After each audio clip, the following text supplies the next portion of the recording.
الله أعوذ بالله من الشيطان الرجيم. بسم الله الرحمن الرحيم. الحمد لله رب العالمين، والصلاة والسلام على أشرف الأنبياء والمرسلين وعلى آله وصحبه أجمعين. اللهم افتح علينا حكمتك وانشر علينا من خزائن رحمتك يا أرحم الراحمين. يا فتاح يا عليم، افتح قلوبنا فتوح العارفين، وارزقنا فهم النبيين وإلهام الملائكة المقربين. اللهم نوّر بكتابك أبصارنا واشرح به صدورنا واستعمل به أبداننا واطلق به ألسنتنا وقوي به أجناننا واسع به أفهامنا وقوي به عزامنا بحولك وقوتك، فإنه لا حول ولا قوة إلا بك يا أرحم الراحمين. رب اشرح لي صدري ويسر لي أمري واحلل عقدة من لساني yafqahu qawli amma ba'd. Jadi kita seperti biasa mulakan dengan mengucapkan kesyukuran kepada Allah SWT, agar dengan menzahirkan kesyukuran kita kepada Allah, Allah akan tambah lagi bantuan dan pertolongannya kepada kita di dalam semua aspek kehidupan kita, terutama sekali dalam usaha kita untuk belajar menguasai ilmu kalamullah, ya. Menguasai itu bermakna kita betul-betul ingin faham, ingin mahir, ya. Bukan setakat kita hanya boleh mengenal kalimah itu dari luaran saja, ya, dari menyebut dan membunyinya saja, tetapi kita sehingga kita boleh memberi terjemahan dia, mentadaburkan ayat-ayat yang berkaitan dengan kalimah itu, dan melihat konteks isi kandungannya dalam kehidupan kita, dan pada masa sama kita bantu masyarakat kita untuk mengguna pakai prinsip-prinsip ataupun isi kandungan Al-Quran. Ya Allah telah sampaikan kepada kita, ya. Itulah tujuannya apabila kita kata kita berusaha ingin menguasai ilmu-ilmu yang berkaitan dengan kalam Allah tu, Al-Quran, ya. Okey, saya akan terus kongsikan skrin seperti biasa.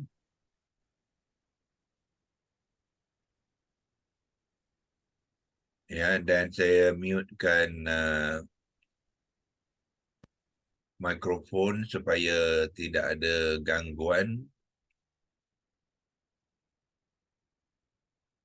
Biasa sikit. Mana dia bagi kena mutekan, ya.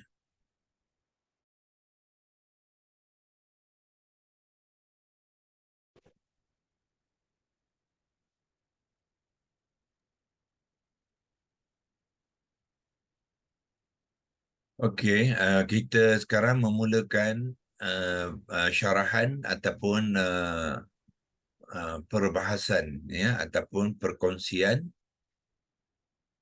ayat ke-11 bermula dengan wa iza qila lahum, ya, wa iza qila lahum. So kalau tuan-tuan mula belajar mengenal Al-Quran, tafsir dan perkata ni, boleh membantu. Pada masa yang sama saya juga akan bukakan rujukan yang tuan-tuan boleh gunakan dengan menggunakan digital Al-Quran satu lagi, iaitu Quran Arabic Corpus, ya. Quran Arabic Corpus tu, dan kita buka surah Al-Baqarah ayat ke-11, ya, ayat ke-11, dan tekan go di sini. Dan kita lihat, ya, di sini Quran Corpus ni membagi bantuan kepada kita, iaitu wa iza, ya. Wa iza ni kalau tuan-tuan di sini kita boleh tekan dia sekali lagi untuk fokus, ya. Fokus terus kepada kalimah tu. Ni dia punya penerangan lah, ya. So di sini tuan-tuan lihat wow tu dia kata apa? REM ni bahasa bahasa apa untuk ringkasan dalam bahasa Inggeris, iaitu resumption particle. REM tu dalam bahasa Inggeris dia resumption particle, ya. Resumption ni maknanya apa? Resume. Resume maknanya menyambung, ya, menyambung. Jadi maknanya partikel ni ialah huruf lah, ya. Jadi kalau kita nak melayukan ni, kita boleh bantu dengan app ni, boleh, ya. Kita right click, dia akan ada translate ke Melayu di sini, ya. Cuma masalahnya kalau kita ambil Melayu ni, kita tak nampak Arab dia kat sini, ya. Tapi kita cuba tengok, ya. Malay. Okey, ada, ya. Kadang-kadang dia tak ada. Hari ni ada. Okey.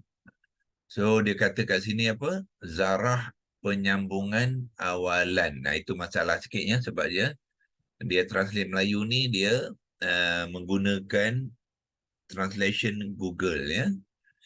Google ni dia carilah, ya, cari partikel tu dalam Google ni, apakah makna partikel tu. Jadi salah satu daripada mana partikel tu ialah zarah. Sebab itulah dia gunakan zarah ni, tapi tak sesuai lah, ya. Zarah ni partikel bukannya dalam konteks bahasa, ya. Dalam konteks sains, dalam konteks bahan-bahan, bolehlah gunakan zarah, ya. Zarah ni maknanya apa? Atom. Atom ataupun molekul. Itu bolehlah. Kalau kita nak gunakan translation ni pun kita kena hati-hatilah, ya. Jangan ikut saja, kita pun kena fahamkan dia, ya. So yang lebih sesuai ialah bukannya zarah lah, kita kata huruf, ya. Huruf ataupun harfun, ya. So kita gunakan teks untuk membantu kita, ya, mengenal. Jadi zarah ni kita tukarkan kepada harfun ataupun huruf. Melayu lah huruf, ya. Huruf penyambung awalan. Itu yang lebih tepat lah, ya. Huruf penyambung awalan, ya. Ataupun kita kata kalau nak lebih tepat ialah huruf tu kita letakkan wow, ya. Wow penyambung awalan. Ataupun lebih baik kita buat macam ni. Wow ialah huruf, ya.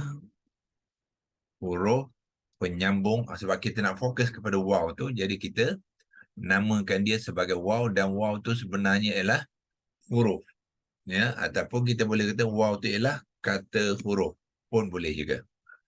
Wow iaitu kata huruf penyambung awalan. Apa yang dimaksudkan penyambung awalan ialah dia nak memulakan satu cerita baru selepas cerita sebelumnya, iaitu selepas ayat sebelumnya, nak memulakan satu episod baru, satu cerita baru. Itu dipanggilkan penyambung awalan, ya. Dan bahasa Arabnya ialah waw istinafiyah. Yang tuan-tuan lihat di sini, ya.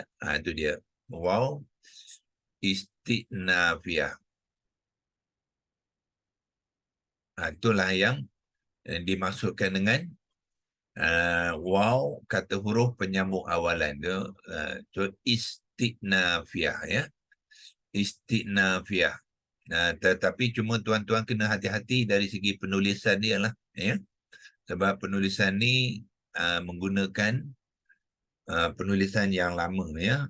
Apa tu?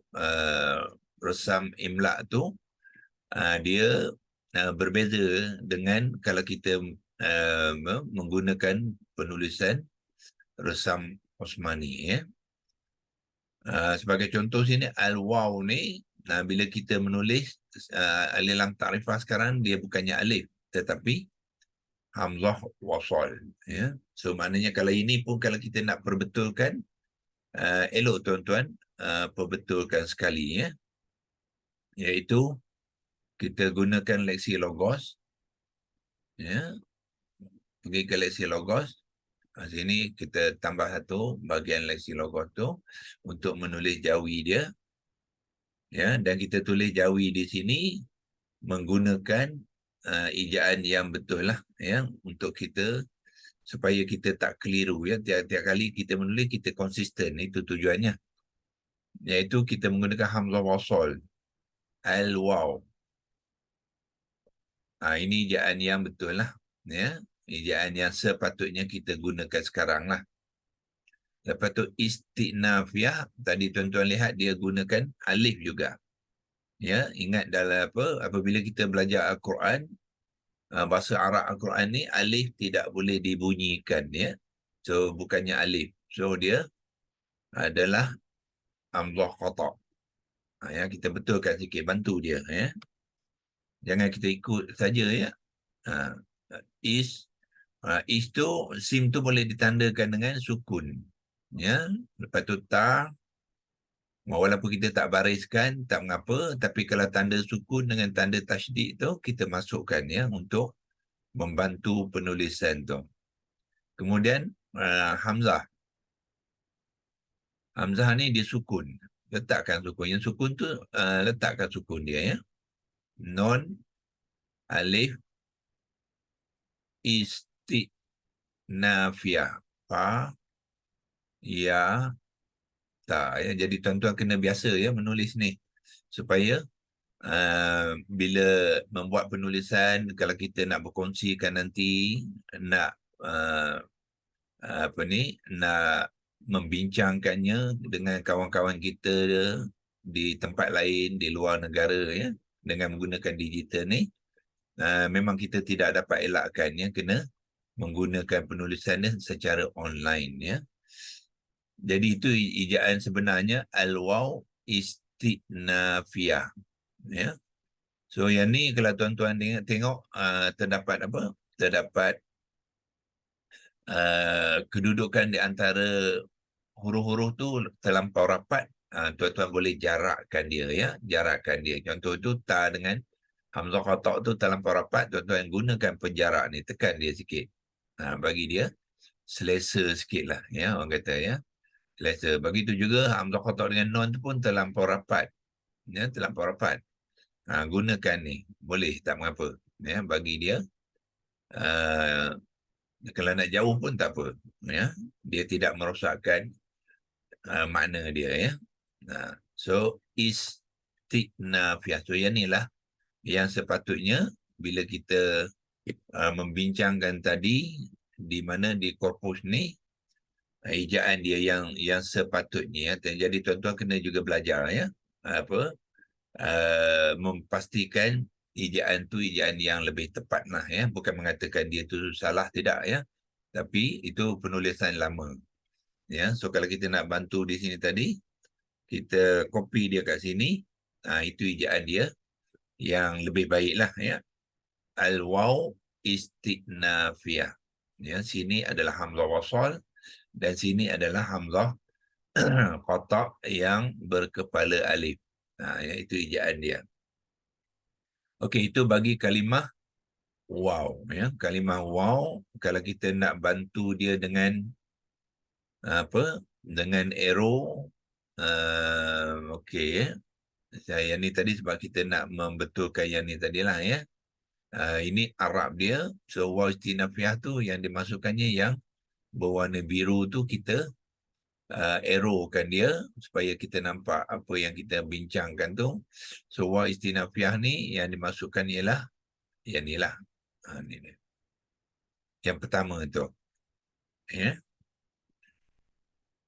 Kemudian kedua, zorof zaman. Iza adalah zorof zaman, ya.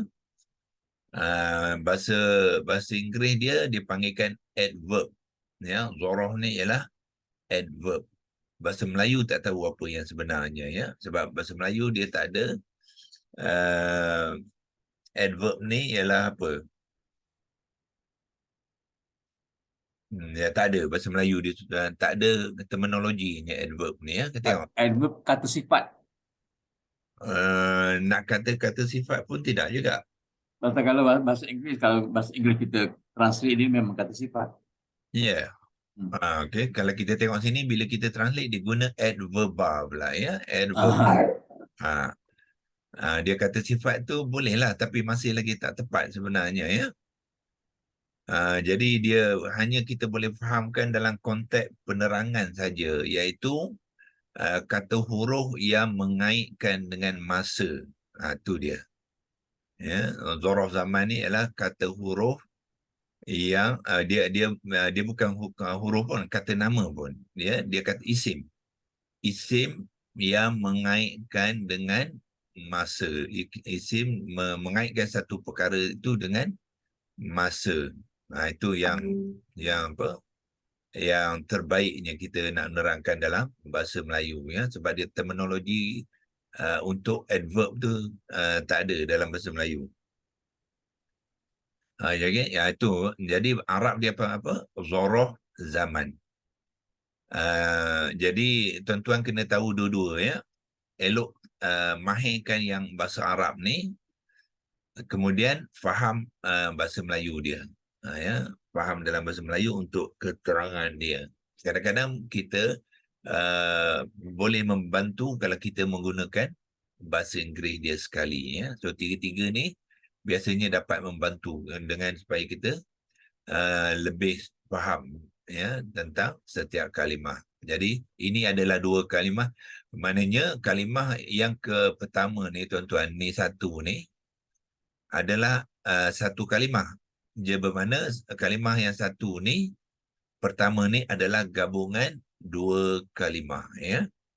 Satu, waw adalah kalimah harfun, kita panggil dia kata huruf, ya. Dan kalimah zoroh ni ialah kata nama, ya. So kalau kita bantu sikit dengan teks, ya, kita catatkan di bawah ni. Dia adalah kata nama yang mengaitkan sesuatu perkara dengan zaman ialah masa. Itu yang terbaiknya lah, yang untuk menerangkan apa yang dimasukkan zorof zaman tu, ya. Jadi zorof zaman tu dia merujuk kepada, so yang ni mungkin kita arrowkan jugalah, ya. Kita nak menerangkan apa dia zorof zaman ni, ya. Dan zorof zaman tu sebenarnya dia merujuk kepada kalimah yang kedua, iaitu iza, ya. Jadi kalau kita nak arrowkan, kita kena arrowkan ke atas lah, kata nama yang mengaitkan suatu tu. Jadi kita ambil dia daripada sinilah, ya. Zorof yang ni telah dia masukkan ialah yang kedua tu, iaitu iza. So waw adalah waw istinafiah dan iza adalah zorof zaman, ya. So zorof zaman adalah kata nama yang mengaitkan sesuatu dengan perkara, mengaitkan sesuatu perkara itu dengan masa, ya. Okey. Dan bila kita lihat terjemahan dia ada di mana? Di atas. Ya, kita ambilkan warna biru pula. Ya, nak tukar sikit warna. Iaitu ni terjemahan dia, ya. Waw ialah dan, iza tu apabila. Ni dia punya terjemahan lah. Ya. So kita labelkan kat sini supaya dia dapat membantu penerangan kita ni. Di sini ialah terjemahan dia, ya. Terjemahan kalimah. So maknanya kalimah satu ni adalah gabungan dua kalimah, ya. Waw dengan iza. Waw ialah waw istinafiah, iza ialah zorof zaman, ya. Kalau nak memelayukannya, waw ni adalah waw penyambung awalan. Sorry, awalah pula.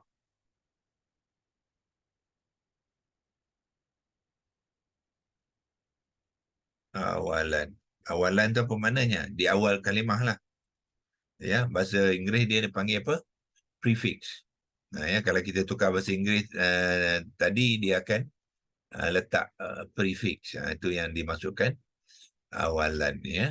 Dan bagi rakan-rakan yang biasa dengan bahasa Inggeris, mungkin ini dapat membantulah. Ini dalam bahasa Melayu, ya. So kalau kita boleh print screenkan dia, simpan dia. Kalau kita nak menggunakannya untuk sambungan pembincangan kita nanti, ya. Dah, okey, kita sudah mengenal dia. Okey, lihat bila kalimah yang bersabit dengan huruf, al-waw ni adalah huruf, dan ini zorof zaman, ya.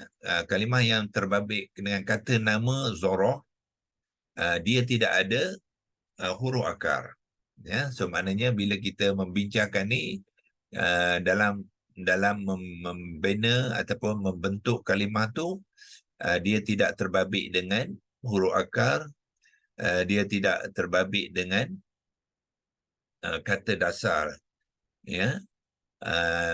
Dan dia bukannya kata terbitan. Dia bukannya, sebab kata terbitan, definisi kata terbitan ialah satu kalimah yang dibangunkan daripada kata dasar atau kata huruf akar. Itu dipanggilkan kata dia terbit. Sedangkan kalimah-kalimah harfun, bagi termasuk juga kalimah ismun zorof, ya, isim zorof, ya, dia panggilkan kalimah tu dipanggilkan jamid, ya, jamidun. Jamidun maknanya dia diterbitkan dengan bentuk dia sendiri. Dia diterbitkan ataupun dia dibangunkan daripada kalimah itu sendiri. Dia bukannya diubah suai, ditambah ataupun diterbitkan daripada mana-mana kalimah yang lain. Itu dipanggilkan kalimah jamid, ya. Kalau harfun, kita pakai harfun jamidun, atau kalau dia isim jamidun, ya, jamid, ya. Kalau nak, saya boleh letakkan tambah di sini. Waw ni adalah harfun, jadi kita boleh tambah lagi maklumat situ. Dia adalah juga dipanggilkan harfun, sebab waw ada harfun, kita letakkan harfun jamid, ya. Jamid tu orang Melayu pun kata jumud. Jumud tu maknanya dia tak berubah, ya. Tak berubah. Kalau zorof ni dia ismun, kita namakan juga sebagai, letakkan di bawah ni, dia adalah bahagian ismun, ya. Dia adalah ismun jamid. Dia tidak termasuk dalam kata terbitan. Ya, kata terbitan dalam bahasa Arab dia dipanggil al-mushtaq. Ya, mushtaq. Dia bukannya al-mushtaq. Dia adalah harfun jamid ataupun isim yang jamid. Okey. Ustaz, jamid tu jumud ke? Jumud ke? Melayu kata jumud. Betul. Jumud Melayu tu daripada Arab lah. Jumud sebelum print screen, nanti faham makna dia. Ya. So kalau kita kata jumud lebih apa kan, ya. Tulis bawah. Jumud itu makna jamid lah tu. Dia ambil daripada jamidun lah, ya. Asalnya daripada Arab lah tu. Sebab Melayu ni banyak, ya, menggunakan perkataan Arab. Okey. Alright. So itu wa iza, ya. Kita cuba sambung sekali dengan kalimah yang kedua, qila, ya. So bila habis ini kita boleh padamkan labeling ni, ya, dan kita balik kepada tengok penerangan kepada qila pula, ya. Ini maknanya daripada maklumat ni dah banyak kita boleh gunakan untuk membantu kita, ya, mengenal kalimah yang pertama, adalah gabungan dua kalimah iaitu waw dengan iza. Waw iza, waw adalah waw istinafiah, iza adalah loroh zaman, ya. Dan kedua-dua ni adalah kalimah yang jumud, ya, iaitu jamidun. So, kalau kita nak balik kepada nak lihat kalimah yang kedua, apa kita buat? Ya, kalau tuan-tuan dah paparan ni, korpus ni, dia ada arrow di sini, ya. Ada arrow. Ya, arrow ni dia akan tekan pergi kepada kalimah sebelum ataupun selepas, ya, sebelum atau selepas. Selepas dia biasa yang belakangan ni. Cuba kita tuan-tuan kalau tak ingat tekan, boleh try saja tekan, ya. Betul, ya. So nampak bila kita tekan arrow tadi, dia akan bawa kita pada kalimah yang kedua iaitu qila, ya, qila. Ini masih lagi dalam bahasa Melayu. Qila ni adalah kalimah yang kedua ni, ya. Ayat 11, kalimah kedua, surah kedua, ya. Ini dia punya identiti kalimah tu lah, ya. Dua sini adalah surah Al-Baqarah, 11 ni ayat yang ke-11, dua ni ialah kalimah kedua di dalam ayat ke-11 tu, ya, iaitu qila. Okey.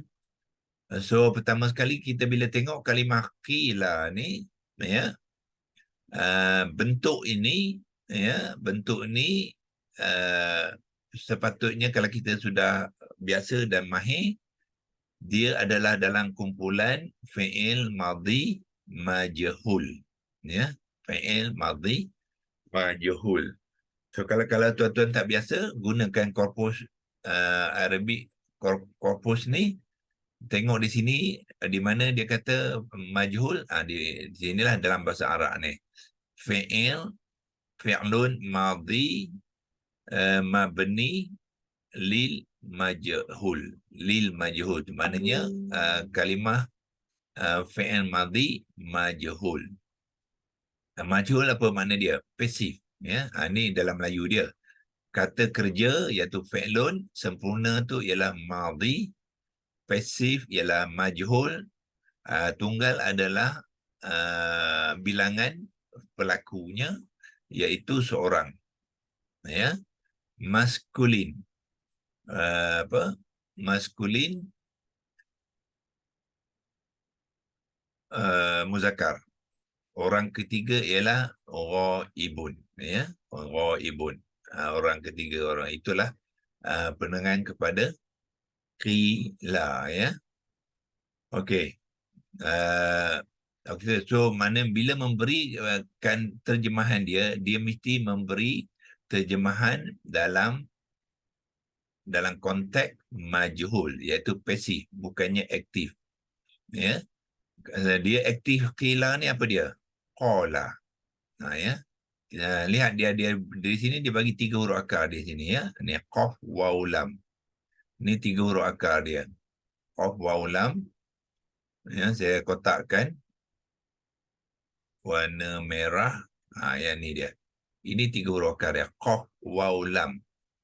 Qaf waw lam membentuk kata dasar qala menjadi fi'il madhi maklum, wazan 1, qala juga yang maksud berkata. Tetapi dalam konteks ayat ni dia mahu digunakan dalam bentuk pasif. Sebab tu maknanya bukannya berkata tetapi dikatakan. Itulah apa? Qila. Ya, maknanya dia memberi makna yang dalam bentuk pasif, ya, yang kita lihat di bawah tadi. Okey, ya, dia okey. So untuk pergi bawah tu kita padamkan dulu.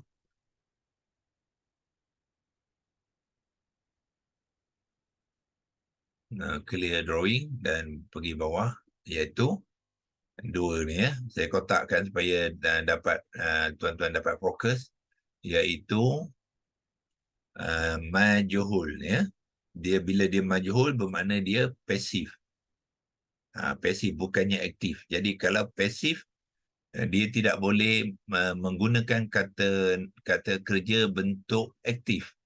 Maknanya tak boleh ataupun tak boleh. So dia kena gunakan di. Itulah clue dia ya. Dikatakan, bukannya mengatakan ataupun berkata, itu dalam bentuk maklum, itu beraktif. Tapi bila dia dalam bentuk majhul, dia hendaklah diterjemahkan sebagai di. Dia kena masukkan di, dikatakan. Ya, itu bentuk dia majhul ya. Okey. Soal ini ada penangan di sebelah kiri ini mencukupi ya. Ya, penangan yang diberi ini menerangkan apa yang di dalam bahasa Arab ni ya.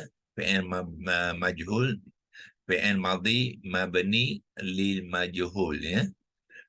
Kenapa dia mabni? Kerana dia dia tidak berubah. Tulisan itu dia tidak berubah ya, dia tetap dalam apa keadaan dia tetap digunakan sebagai qila ya. Okey, so besok kita akan sambung dengan membuat pembentukan dia. Macam manakah qila ni terbentuk daripada 3 huruf akar dia tu, kemudian proses kata dasar, kemudian menggunakan acuan fi'il madhi majhul wazan 1 ya. Cuba kita lihat sini, ada tak dia beri maklumat wazan 1? Tidak ada ya. Iaitu kita kena tambahlah supaya kita lengkap ya. Fi'il madhi mabni lil majhul, fi'il madhi ni tambah sikit maklumat dia ya, iaitu kita tambah dia dengan teks kan di bawah ni ya. Dia adalah sebenarnya wazan 1. Yang penting untuk kita mengenal kalimah-kalimah dan dikaitkan dengan wazan ya. So yang missing kat situ, dia tidak diceritakan kepada kita wazan yang keberapa ya. So ini sebenarnya wazan 1. Jadi kalau kita nak buat pembentukan kalimah tu, kita menggunakan acuan fi'il madhi majhul wazan 1 ya. Besok kita akan lihat yang tu ya. Sekarang ni kita dah sampai penghujung masa ya. Tapi untuk membantu kita sebelum kita tutup ya, saya kongsikan skrin QHS Quranic Vocabulary Template tu. Tuan-tuan boleh fokus acuan mana yang kita nak gunakan besok, yang atas ni ya, iaitu mana kotak ya, tengok fi'il madhi majhul ya, wazan 1. Ini tiga-tiga ni semua wazan 1, tapi dia ada satu bentuk saja. Untuk majhul dia ada satu bentuk ya. Yang ni lah kita nak guna besok. Kalau maklum fi'il madhi ada 3 bentuk, fa'ala, fa'ila dengan fa'ula. Tapi untuk majhul dia tidak ada 3 wajah, kita panggil ya. Tidak ada 3 wajah, dia ada satu saja, fa'ila. So yang ni lah kita akan gunakan acuan besok untuk membantu kita mengenal kalimah tu dengan lebih baik lagi ya. Kalau kita tak buat pembentukan kalimah tu, tuan-tuan tak kenal lagi dia. Saya percaya tuan-tuan tak faham lagi ya. Kenapa kila pula ya? Ijaan pun pelik sikit. Jadi dengan kita mahir proses pembentukan kalimah saja, tuan-tuan akan lebih mahir dengan kalimah Al-Quran itu, insya-Allah ya. Jadi hari ini kita sudahi perkongsian kita dan kita